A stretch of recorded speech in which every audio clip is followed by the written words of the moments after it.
The Yoga Vasistha is guiding us to a realization of our true nature. This realization isn't difficult. What is difficult are the obstacles. It's these obstacles that have to be examined and removed. And these obstacles are notions which we take for granted to be real. And you might think, well, that sounds reasonable, that sounds fair enough. But there's another way of looking at it which points out the difficulty. And that is the way we react with a sense of absurdity or even outrage about certain notions being challenged. For example, recently it's been pointed out that there is no inherent difference between dreaming and being awake. There's a gut instinct concerning the absurdity of that statement. Should we even consider the truth of that statement? It's so patently absurd. It's this reaction we need to look at. It's this reaction we need to deal with and take the statement about the equivalence of waking and dreaming as something which should be objectively examined. So what's at issue here isn't the statement, but our response to it, because that response is the resistance. The response that something is patently absurd and shouldn't even be countenanced. How can any intelligent person believe such a thing? This is what we're up against. This is what we're up against in ourselves. So we need to look at that reaction. It's what we could call a discrimination. We make this discrimination between being awake and dreaming, and we also discriminate it in the sense that we cannot really believe that they're identical. Who cares what the arguments are? It's just absurd to believe that this reality, which we call the waking reality, is the same or intrinsically non-different from our dream reality.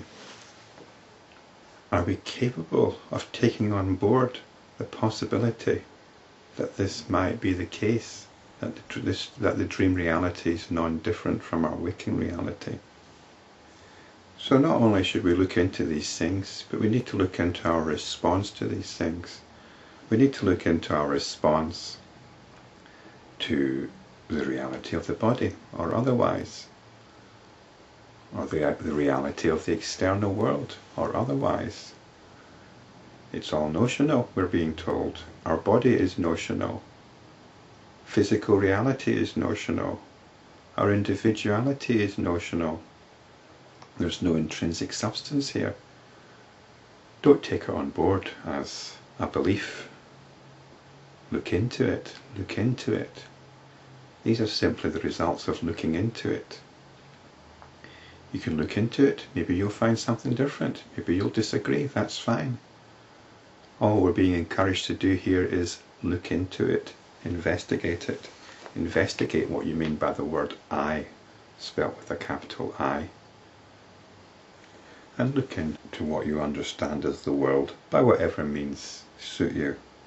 So I'll just finish off the last paragraph in chapter 143. Whether the body is mortal or immortal, the truth is that this samsara, that's the world appearance, and the jiva, that's the individual, are like dream. Even among the foreigners, there are accounts of people recalling events in their past lives. Surely they did not die.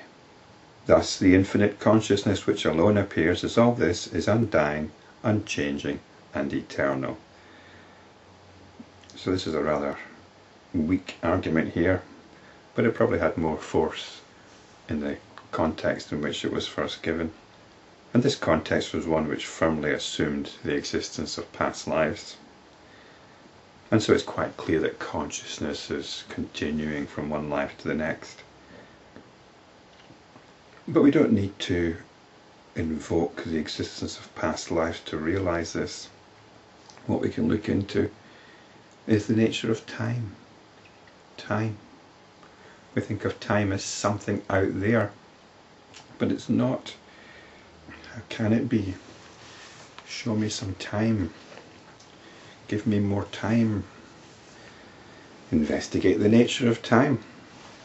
One of the reasons we feel there's such a thing as time is because of memories. Where do memories come from? From things that happened in the past. Well, if you remember your dreams, you might have a friend in your dream. That friend's only existed in your dream, and you'll have a stock of memories associated with that friend. Memories are created with the whole universe. From moment to moment, consciousness gives a sense of continuity just as it gives a sense of reality to what is going on, to what is experienced.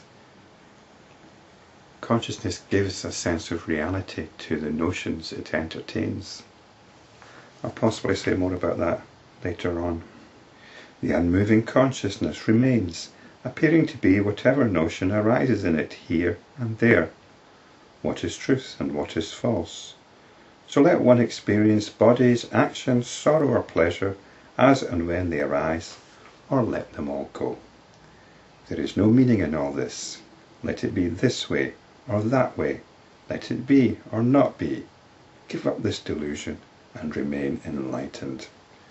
So we say there's no meaning in it, but this doesn't mean to say we give in to despair. We rejoice in the nature of consciousness, which is at the heart of our being, which is in this state of infinite play.